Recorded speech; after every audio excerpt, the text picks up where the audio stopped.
Yang Amat Kota Melaka. Terima kasih Datuk Yang di-Pertua. Saya juga ingin ambil bahagian dalam pembahasan akta yang dibentangkan. Datuk Yang di-Pertua, saya ada beberapa perkara yang ingin bangkit untuk dapat satu jawapan atau penjelasan dari Yang Berhormat di Perdana Menteri. Terutama tentang penguatkuasaan melalui akta ini.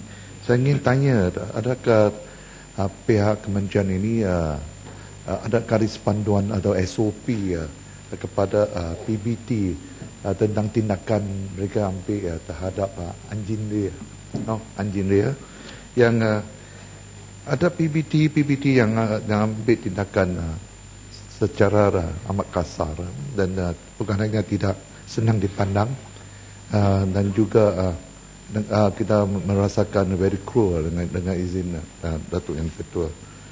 Dan saya juga ingin tanya Yang Berhormat Yang Menteri, dan adakah aduan atau diterima oleh pihak kementerian bahawa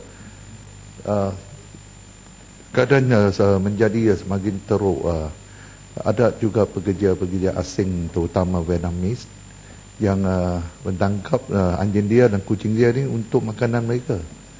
Ini memang sudah berlaku dan keadaan menjadi semakin teruk. Yang perkara yang kedua yang ingin saya tanya tentang kuarantin.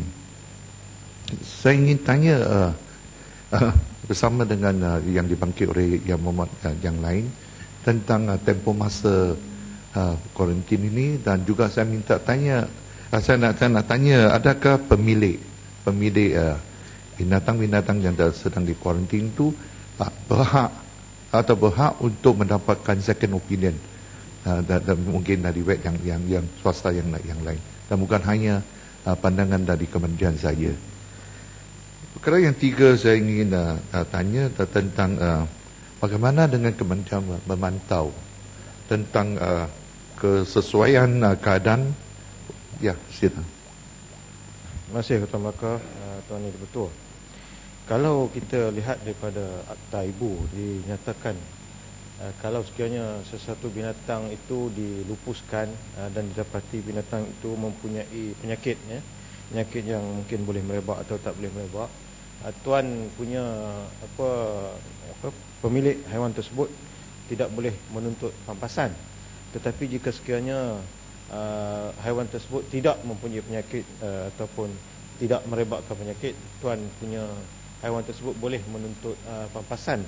Jadi dalam masa karantina, katakanlah binatang itu telah mati dalam masa karantin itu, siapakah yang kita kata perlu bertanggungjawab di atas pemeliharaan atau penjagaan? Kalau dah pampasan pun dia tak boleh dapat, macam mana dia nak membiayai kos-kos untuk karantin haiwan tersebut? Minta Kota Melaka supaya menyoal pihak kementerian untuk memberi penerangan kepada kita. Terima kasih Kota Melaka. Terima kasih Yang Berhormat, sangat saya minta ini dimasuk dalam ucapan saya supaya Yang Menteri dapat menjawab bersama.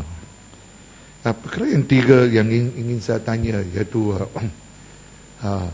berapa kekerapan atau berapa kerap kementerian ini memantau tentang kesesuaian keadaan seperti di zoo dan di pet shop, mereka memperlihatkan binatang ini. Saya nampak ada juga dalam binatang dikurung dalam satu keadaan yang amat tidak sesuai. Pasti adakah ada garis panduan atau syarat-syarat yang tertentu diberi kepada pihak-pihak peniaga atau pihak-pihak pengkuatkuasaan dari PBT atau kementerian yang lain. Yang akhir yang ingin saya tanya iaitu tentang perdagangan atau animal trafficking yang juga dibangkit oleh yang lain.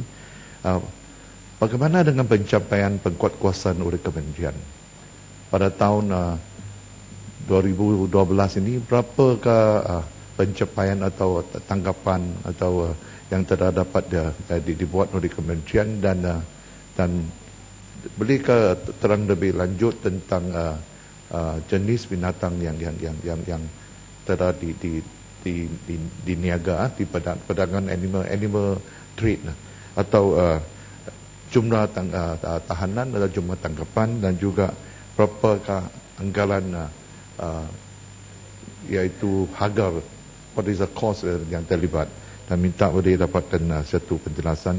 Dan pada akhirnya saya ingin juga tanya tentang kakus yang dikatakan tindakan diambil tentang ekspor dan import. Dan kita sudah maklum bahawa dalam perubatan tradisional Cina memang ada kakus binatang yang tertentu yang perlu digunakan sebagai sejenis perubatan.